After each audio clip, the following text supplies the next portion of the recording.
नमस्कार, मैं हूं दीपाली राणा। आप देख रहे हैं कल का बाजार। आपकी स्टॉक रिलेटेड क्वेरीज, फिर चाहे वो इन्वेस्टमेंट हो या हो ट्रेडिंग से जुड़े हुए सवाल, सब इस शो में हम करते हैं शामिल। आपको भी बता देते हैं कैसे आप कल का बाजार में आके अपने स्टॉक रिलेटेड क्वेरीज पर एक्सपर्ट एडवाइस ले सकते हैं। तो आप व्हाट्सएप के थ्रू और साथ ही सोशल मीडिया प्लेटफॉर्म्स के थ्रू कनेक्ट कर सकते हैं। 7045220000 हमारा व्हाट्सएप नंबर है। फेसबुक, ट्विटर पर ये शो लाइव भी जा रहा है, आप वॉच भी कर सकते हैं। साथ ही अपनी क्वेरीज आप पोस्ट भी कर सकते हैं #AskAwaz लिखकर। शो के दौरान हम कुछ questions live social media platform से पिक करते हैं। आज आपकी सभी क्वेरीज को आंसर करने के लिए sharmilajoshi.com की शर्मिला जोशी मौजूद हैं। शर्मिला से बातचीत करेंगे, लेकिन उससे पहले आज देख लेते हैं बाजार में हुआ क्या। तो आज मार्केट की जो 4 दिन की तेजी थी वो थमती हुई दिखी शुरुआत में, तो क्योंकि मार्केट की जो शुरुआत है वो गिरावट के साथ ही, उसके बाद हमने काफी स्मार्ट रिकवरी इंडियन मार्केट्स में आते हुए देखी। निफ्टी बैंक ने एक आउट परफॉर्मेंस दिखाई और आखिर में दिन के ऊपरी स्तरों से वापस से थोड़े दबाव के साथ इंडियन मार्केट्स की क्लोजिंग। लेकिन इंपॉर्टेंट ये है कि 18,000 का लेवल जो रीअचीव किया था निफ्टी ने आज के सेशन में, उसके ऊपर ही क्लोज होने में कामयाब हुआ है। सेंसेक्स फाइनली 224 पॉइंट गिरकर 60,347 पर बंद हुआ। निफ्टी 66 पॉइंट गिरकर 18,004 पर बंद हुआ। निफ्टी बैंक की बात करें तो आज निफ्टी बैंक रिकॉर्ड ऊंचाई पर बंद हुआ। निफ्टी बैंक ने 41,000 का आंकड़ा पार किया और आज सबसे ज्यादा खरीदारी हमने फाइनेंशियल स्पेस में, मेटल्स में देखी। IT, रियल्टी हालांकि कमजोर थे। ऑटो में भी थोड़ा सा प्रेशर आज के सेशन में देखने को मिला। FIs ने बिकवाली की है आज लगभग 1400 करोड़ की कैश मार्केट में। डीएस ने खरीदारी की है 187 करोड़ की। अब पहले तो क्विकली एक मार्केट पे व्यू ले लेते हैं शर्मिला का, उसके बाद आपके क्वेश्चंस करेंगे शामिल। शर्मिला जी नमस्कार, स्वागत है आपका। तो यूएस में जिस तरीके के इन्फ्लेशन नंबर्स आए, जिस तरीके का रिएक्शन हमने यूएस मार्केट में आते हुए देखा, उसी तर्ज पर एक खराब शुरुआत तो हुई थी, लेकिन आज का जो रिएक्शन था शर्मिला जी मार्केट में, वो एक चीज तो इंडिकेट कर रहा था कि फिलहाल मार्केट अपनी धुन में चल रहा है। फिलहाल किसी ग्लोबल फैक्टर को या अमेरिकन मार्केट्स के रिएक्शन को बहुत ज्यादा ऑब्लाइज कर नहीं रहा है, क्योंकि आप रिकॉर्ड हाइस के नजदीक ट्रेड कर रहे हैं। इंपॉर्टेंट ये है कि मिड कैप स्मॉल कैप में उतनी रिकवरी नहीं है, सिर्फ बिसाइड कुछ सेक्टोरल थीम्स के, जितनी लार्ज कैप्स में हमने देखी है। आप कैसे देखते हैं इस मार्केट सिनेरियो को? बिल्कुल, आई थिंक कि आज जिस तरह का मार्केट रहा, ये अपने में एक काफ़ी यूनिक मूव कहना चाहिए, क्योंकि जिस तरह के संकेत थे ऐसे लग रहा था कि, और हम उस लेवल पर भी आ गए थे। लेट्स नॉट फॉरगेट कि 18,000 निफ्टी एक ऐसा लेवल है जो काफ़ी लंबे समय से we have not really been able to cross successfully. I think April में शायद लास्ट हुआ था, उसके पहले जो ऑल टाइम हाई हुआ था, फिर मार्केट गिरा। So what I am trying to say is कि 18,000 वाज अ लेवल जो वैसे भी थोड़ा ससेप्टेबल लग सकता है कि यहाँ से मार्केट करेक्ट हो सकता है। But on a day like this, जहाँ पर ग्लोबल क्यूज इतने खराब थे, for us to recover so nicely और उसके ऊपर फिर से बंद होना मार्केट का, ये अपने में जो हम कहते आ रहे हैं कि रिटेल और रिटेल ने मार्केट को इस तरह से, और DIIs और लोकल मनी ने जिस तरह से मार्केट को सपोर्ट किया है, वो आज फिर से हमें देखने मिला। So I think completely market, Indian market seem to be shrugging off global concerns, which is both, एक तरह से बहुत अच्छा भी लगता है और एक तरह से थोड़ा डरावना भी लगता है, क्योंकि जिस तरह के संकेत ग्लोबली है वो बहुत खास अच्छे नहीं है। So I think it is better to trade water और थोड़ा संभल कर और थोड़े अच्छे स्टॉक्स में अच्छे प्राइस पर आप एंट्री लेने की कोशिश करें। But there is no taking away from the fact कि आज जिस तरह का दिन था, that gives you a lot of confidence to go out there and buy. Okay, तो मार्केट्स का आज का रिएक्शन डेफिनेटली कमेंडेबल था, जिस तरीके की शुरुआत थी और जिस तरीके की रिकवरी और जिस तरीके की आउट परफॉर्मेंस बैंक निफ्टी ने दिखाई। चलिए, पर बहुत सारे ट्रेडर्स, इन्वेस्टर्स होंगे जो अपनी क्वेरीज लेकर इस शो में मौजूद हैं, तो फटाफट से क्वेश्चंस को करते हैं शामिल। पी नारायण हमारे साथ पुणे से फोन लाइन पर है। नारायण जी नमस्कार, बताइए क्या सवाल है आपका, क्या जानना चाहते हैं? जी नमस्ते।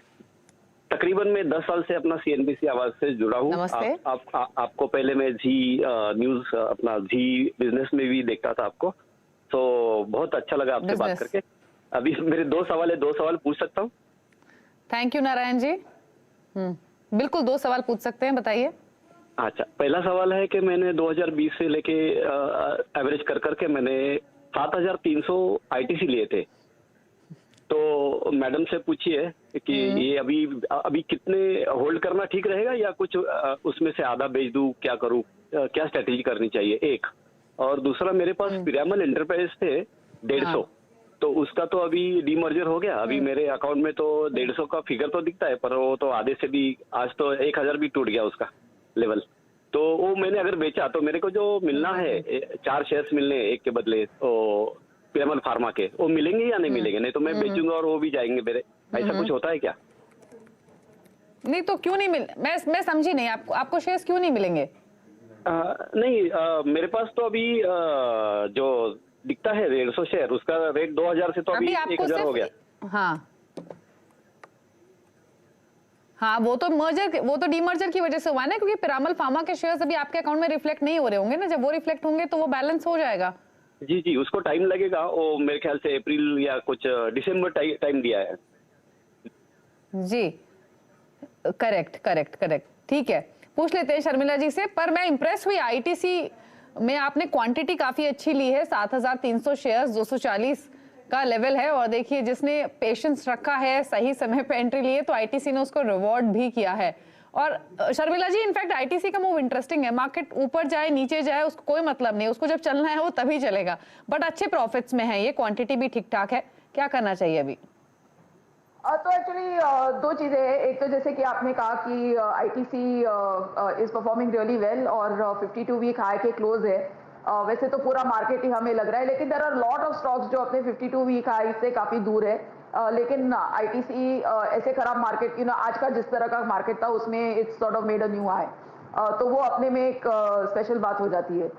Coming to strategy, I think उनका ये सवाल था कि उनकी क्या स्ट्रैटेजी होनी चाहिए गिवन द फैक्ट कि उन्होंने इतने सारे शेयर्स एक्यूमुलेट किए हैं। तो क्योंकि उन्होंने इतनी बड़ी क्वांटिटी एक्यूमुलेट की है, आई अज्यूम कि उनके पास बाकी एफएमसीजी के स्टॉक्स भी होंगे।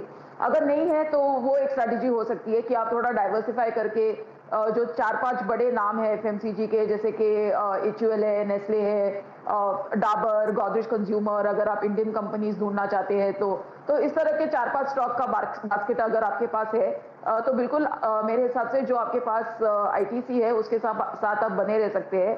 बिकॉज आई थिंक कि ओवरऑल जिस तरह के नतीजे आईटीसी के आए हैं और जिस तरह का आउटलुक है वो काफी अच्छा है। आई थिंक आईटीसी के लिए एक ही स्ट्रगल है कि सिगरेट बिजनेस ग्लोबली काफी एक डेटेड बिजनेस है, और उनकी ये कोशिश है कि फूड बिजनेस और बाकी जो उनके बिजनेसेस है they start contributing significantly to their profit. अभी तो बड़ा रेवेन्यू और प्रॉफिट का हिस्सा सिगरेट बिजनेस से ही आता है, तो वो उस चीज पर आप ध्यान दीजिए, क्योंकि अगर वो चीज हो जाती है तो बिल्कुल आप बने रह सकते हैं आईटीसी में। बट अभी के लिए तो I think definitely continue to hold ITC. और पिरामल एंटरप्राइजेस में क्या करना है इनको? भी पिरामल फार्मा के तो शेयर्स इनके अकाउंट में रिफ्लेक्ट नहीं हो रहे हैं, वो तो लिस्टिंग होकर रिफ्लेक्ट होंगे, बट स्ट्रैटेजी क्या होनी चाहिए? नहीं, so I think he is confused over there. मुझे लगता है कि उनको लग रहा है कि if he sells off Piramal enterprise तो उनको पिरामल फार्मा के शेयर्स नहीं मिलेंगे। बट माय अजम्पशन, मेरे हिसाब से अगर आपने वो जो उनकी रिकॉर्ड डेट है तब आपका जो होल्डिंग होगा वही होल्डिंग कंसिडर किया जाएगा for you to get Piramal pharma. So I think वो कंसर्न नहीं होना चाहिए। तो मेरे हिसाब से पिरामल एंटरप्राइज में भी बने रहे और फार्मा का इंतजार करें। ठीक है, और कोई फाइनल डेट तो नहीं आई है, बट एक्सपेक्टेशंस यही हैं, अगले 2 से 3 महीने में पिरामल फार्मा की लिस्टिंग होनी चाहिए, और एक शेयर के बदले 4 शेयर्स पिरामल फार्मा के मिल रहे हैं, तो जितनी क्वांटिटी आपकी पिरामल एंटरप्राइजेस की थी उसी के हिसाब से आपको इंटू 4 पिरामल फार्मा के शेयर्स रिफ्लेक्ट होंगे जब ये लिस्टिंग होगी स्टॉक एक्सचेंजेस पे, जो कि अब से 2 से 3 महीने बाद एक्सपेक्टेड है। बट आप बने रहिए अपनी होल्डिंग्स में। अगले कॉलर से बातचीत करेंगे, और हमारे साथ अब अभिषेक मौजूद है फोन लाइन पर दिल्ली से। अभिषेक, गुड इवनिंग, बताइए सवाल।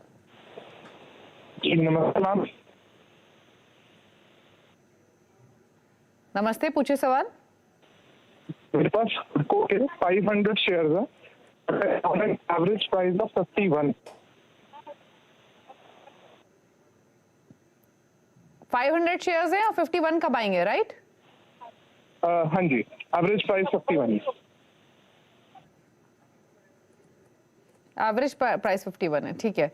पूछ लेते हैं शर्मिला जी, इस स्टॉक ने भी काफी डिसअपॉइंट किया है अपने इन्वेस्टर्स को लिस्टिंग से लेकर अब तक, और चला भी नहीं है ये स्टॉक, नुकसान ही दिया है। अब इनका भी एवरेज बाइंग प्राइस है 51 रुपए का। अच्छी बात यह है कि क्वांटिटी नहीं है इनके पास ज्यादा, सिर्फ 500 शेयर्स है।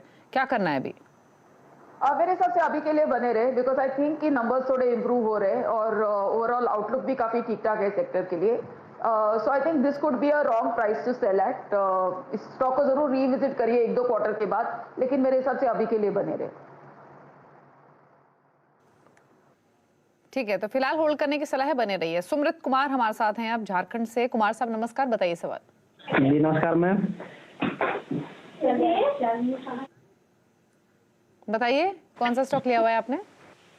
मैम मेरे पास आईओबी का 3,500 शेयर है, 23 रुपया 22 पैसा के भाव से।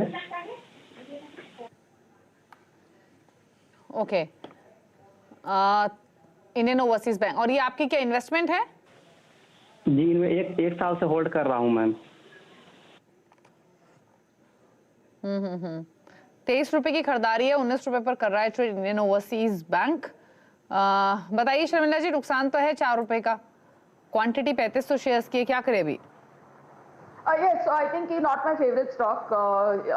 Even अगर आप PSU बैंक्स का स्पेस देखें तो not my favorite stock. लेकिन अगर आप नतीजे देखेंगे तो थोड़ा इम्प्रूवमेंट नजर आ रहा है इन देयर ओवरऑल जो पैरामीटर्स है। और अभी क्या जो ऐसा समय चल रहा है कि काफी लोगों की नजर PSU बैंक्स पर है, और वो more than private banks I think PSU banks में और खास करके सेकेंड टियर PSU बैंक्स में काफी मोमेंटम है। So this could be a wrong price to exit. तो मेरे हिसाब से और एक आध 2 क्वार्टर इसमें बने रहे, ट्रैक द नंबर्स, बट मेरे हिसाब से ऐसे it's I feel that this could be a wrong price to sell, तो अभी के लिए बने रहे। ओके, वीरेंद्र मिश्रा हैं हमारे साथ अब कानपुर से। वीरेंद्र गुड इवनिंग, बताइए सवाल। मैडम नमस्कार। नमस्ते। मैडम मेरे पास अडानी पोर्ट का 50 शेयर है, 306 रुपए की खरीद है, और दूसरा SBI का है मेरे पास 100 शेयर। अडानी का 50 है, SBI का 100 है, तो SBI का 163 रुपए का खरीद है। तो अभी मुझे क्या करना चाहिए? और अदानी पोर्ट्स आपकी 306 की बाइंग है? 306 की जी। 306 की तो कमेंडेबल है, आपने काफी अच्छे लेवल्स पे खरीदे ये स्टॉक और अभी भी आप होल्ड कर रहे हैं, तो 200% रिटर्न तो आपको ऑलमोस्ट मिल रहा है अदानी पोर्ट्स में, और यही हाल आपका SBI में भी है। शर्मिला जी, अभी भी रखना है या लेना है मुनाफा? 150 रुपए का SBI 550 पर है और 300 रुपए का अदानी पोर्ट अब 950 पे ट्रेड हो रहा है। SBI में तो आई थिंक डेफिनेटली बने रहे। आई थिंक जिस तरह के नतीजे आए हैं, और थोड़ी देर इसके पहले ही हम बात कर रहे थे पूरे बैंकिंग एज अ सेक्टर की, तो उस पर मैं पॉजिटिव हूँ। And with in the PSU banks अगर एक नाम मैं रेकमेंड करूंगी कि आप लॉन्ग टर्म पोर्टफोलियो में रखें, दैट वुड बी SBI। तो SBI में 100% बने रहे। कमिंग टू अडानी पोर्ट्स, क्योंकि उन्होंने इतने अच्छे प्राइस पर लिया है, and as ports as a business काफी अट्रैक्टिव लगता है, और अडानी पोर्ट्स के नंबर्स भी काफी ठीक ठाक है। पूरे अडानी ग्रुप में मोमेंटम है, तो 3 बड़ी वजह है कि जिस वजह से आपको इन अडानी ग्रुप के शेयर्स में बने रहना चाहिए। तो डेफिनेटली आई थिंक दोनों में होल्ड की राय रहेगी। ओके, तो होल्ड करने की सलाह है दोनों ही शेयर्स। अगले कॉलर सतपाल ठाकुर है हमारे साथ चंडीगढ़ से। ठाकुर साहब नमस्कार, बताइए सवाल। नमस्कार ma'am, good evening. Good evening. या गुड इवनिंग मैम। मेरे पास टाटा मेटालिक के 150 शेयर्स हैं @1070, एंड TCS के 100 शेयर हैं @3800। तो shall I book the losses or I can wait for at least 6 months to 1 year? Okay, 6 months to 1 year रख सकते हैं। टाटा मेटालिक्स में भी नुकसान है थोड़ा इनको, क्योंकि 1070 की बाइंग है और TCS 3800 की इनकी बाइंग है, तो दोनों स्टॉक्स नीचे हैं। क्या करना चाहिए इनको 6 मंथ से 1 ईयर के लिए, शर्मिला जी? एक तो first of all I think मेरे हिसाब से शायद उनको 6 महीने का 1 साल ही करना पड़ेगा, क्योंकि मुझे नहीं लगता कि दोनों अलग अलग वजह है, लेकिन दोनों स्टॉक्स को आपको थोड़ा समय देना पड़ेगा। जहाँ तक टाटा मेटालिक्स की बात है, आई थिंक उनके पिछले 2 क्वार्टर से नतीजे इतने खास अच्छे नहीं आ रहे, लेकिन क्योंकि आउटलुक इस सेक्टर के लिए अच्छा है, they make iron ductile pipes, और सेक्टर के लिए आउटलुक अच्छा है, that is why I am recommending कि आप इसमें बने रहे। और आई थिंक कि पोस्ट मॉनसून इस तरह की एक्टिविटी पिकअप होगी, और इसमें से शायद उनको इनका ऑर्डर फ्लो एक्सेट्रा इंप्रूव हो, तो 1-2 क्वार्टर इनको और दे। कमिंग टू TCS, सभी जानते हैं कि TCS is that they are top IT company, और जहाँ तक नतीजों का सवाल है, हमने देखा है कि post pandemic as things have gone back to sort of full normalcy, हम देख रहे हैं कि travel has picked up, margins पर प्रेशर है, attrition has been a concern.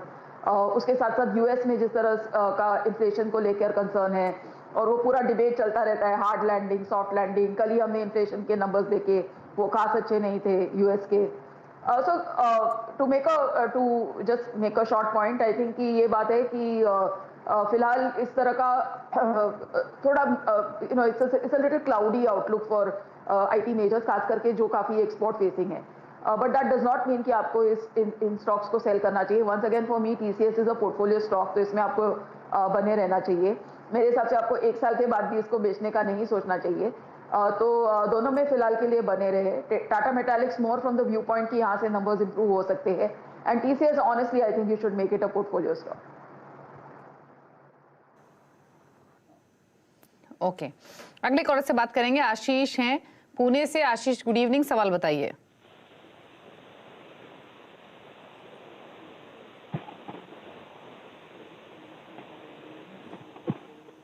आशीष, अपना सवाल पूछिए प्लीज। चलिए, शायद इनसे बातचीत नहीं हो पा रही है। इनका सवाल ले लेते जो। जी आशीष, पूछिए, क्या सवाल है आपका? हाँ, मेरे पास टाटा स्टील है 1000 shares at the rate of 105 पर शेयर। ओके, और भी कोई स्टॉक है आपके पास? और दूसरा है Coforge at the rate of 3830। Okay, तो शर्मिला जी, कोफोर्ज 3830, टाटा स्टील 105, बताइए सजेशंस। सो अगर नॉट जस्ट टाटा स्टील, लेकिन आप पूरे मेटल्स एज अ स्पेस देखेंगे तो जो कमोडिटीज बाय एंड लार्ज एक पी बैंड में ट्रेड करते हैं। और अगर आप अभी का समय देखेंगे तो जो सभी मेटल स्टॉक्स है they are trading at the lower end of the P band. तो इसका मतलब ये है कि in terms of valuations they look attractive. Having said that, ये चीज़ ज़रूर ध्यान में रखनी चाहिए कि they are at the lower end of the P band for a reason, क्योंकि जिस तरह की अनसर्टेनिटी रही है मेटल प्राइसेस को लेकर, ग्लोबल कंसर्न्स को लेकर, इस वजह से जो फैंसी थी 2 साल पहले मेटल स्टॉक्स में, that has sort of dulled over this last year और सो। बट मेरे हिसाब से आपको ये लेवल पे टाटा स्टील नहीं बेचना चाहिए। आपको थोड़ा पेशेंस रखना पड़ेगा, शायद 1 साल 1.5 साल इस तरह का पेशेंस रखना पड़ेगा। उस तरह का पेशेंस आप में है तो मेरे हिसाब से this would be the wrong valuation to really sell any metal stock, और उसमें टाटा स्टील डेफिनेटली। तो टाटा स्टील में बने रहे। कोफोर्ज का जहाँ तक सवाल है, थोड़ी देर पहले हम टीसीएस की बात कर रहे थे, और अगर आप पूरा आईटी स्पेस देखें तो उसमें हुआ ये है कि जो वैल्यूएशंस उनको मिल रहे थे 2 साल पहले, अब वो उनको वैल्यूएशंस नहीं मिल रहे। तो एक वो पी करेक्शन ऑलरेडी हो गया है, क्योंकि वो अब लोगों को नहीं लगता कि उस तरह का फैंसी उस तरह के ऑर्डर्स और उस तरह का बिजनेस फिर से आईटी कंपनीज को इतनी जल्दी मिलेगा। तो वो प्राइस में ऑलरेडी रिफ्लेक्ट हो रहा है। So now that we have already, that is already reflecting in the price of Coforge. So यहाँ से मुझे लगता है कि जैसे उनके नतीजे हैं और जैसे उनकी ऑर्डर विन्स और आगे चलकर प्रॉस्पेक्ट्स है, वो देखकर मुझे लगता है कि there is a definite scope कि यहाँ से prices, you could look at levels of closer to 4,200, 4,300 on the stock. तो वो टारगेट ध्यान में रख के आप इसमें बने रहे। ठीक है, तो होल्ड करने की सलाह है अगर आप लॉन्ग टर्म इन्वेस्टर हैं। यही सलाह है शर्मिला जी की दोनों ही शेयर्स को लेकर। रुक रहे हैं इसी के साथ एक ब्रेक के लिए। लौटेंगे तो सोशल मीडिया से करेंगे क्वेश्चंस को पिक। जल्द वापस आते हैं छोटे से ब्रेक के बाद। आप देख रहे हैं कल का बाजार और शर्मिला जोशी हमारे साथ मौजूद हैं आपकी क्वेरीज को आंसर करने के लिए। निवेश एक कॉलर हमारे साथ मौजूद हैं अहमदाबाद से, उनसे बातचीत करते हैं और पूछ लेते हैं उनका सवाल। तो निवेश नमस्कार, बताइए कौन सा स्टॉक आपने खरीदा हुआ है, क्या जानना चाहते हैं? नमस्कार मैम, मेरे पास टाइटन के 50 शेयर पड़े हैं 1930 रुपए के भाव के, और मैं वो सेल करके अभी अदानी पावर में लगाना चाहता हूँ। ओके शर्मिला जी, क्या ये स्ट्रैटेजी ठीक है? 770 रुपए का मुनाफा बुक करके अदानी पावर लेना चाहिए इन लेवल्स पे? ऑनेस्टली अगर आप मुझे दोनों स्टॉक्स के बीच में चूज करने के लिए बोले तो I would prefer Titan over Adani power. इसकी 2 वजह है। एक तो एज अ थीम मुझे लग रहा है कि क्योंकि हम फेस्टिव सीजन में जा रहे हैं, तो थोड़ी देर पहले हम बात कर रहे थे कि return to sort of full normalcy, इसका इम्पैक्ट हमें ना अब पता चलेगा when people really go out and shop. जब आपके बड़े त्योहार आएंगे, शादी का सीजन आएगा, then people will go out and really buy. और वैसे भी टाइटन के नतीजे काफ़ी अच्छे आ रहे हैं। So I think once things go back to normal we would definitely see numbers for Titan improving as well. तो मुझे टाइटन ज़्यादा पसंद है at this point in time over Adani Power. लेकिन वो पैसे बना रहे हैं तो इट्स रियली वो इन्वेस्टर का चॉइस है। लेकिन इन दोनों स्टॉक्स में अगर इस समय पर मुझे आप चूज करने के लिए बोलेंगे तो then it would be Titan. ठीक है, तो टाइटन में ही बने रहने की सलाह है। टाइटन की जगह अदानी पावर लेने का फिलहाल सजेशन नहीं है दोनों में से, क्योंकि जो प्रेफरेंस है शर्मिला जी की वो टाइटन के साथ है। चलिए सवाल इतने ही शामिल करेंगे। शुक्रिया शर्मिला जी शो में आने के लिए। कोई क्लोजिंग कमेंट आपकी ओर से? Yes, I think it's fair to assume कि जिन स्टॉक्स की मैंने चर्चा किया है आइदर होल्ड देम और have recommended them. Thank you. शुक्रिया आपका शो में आने के लिए और सभी क्वेरीज को आंसर करने के लिए। इसी के साथ कल का बाजार में इतना ही, लेकिन खबरें लगातार जारी है CNBC आवाज पर। ब्रेक के उस पार भी। नमस्कार।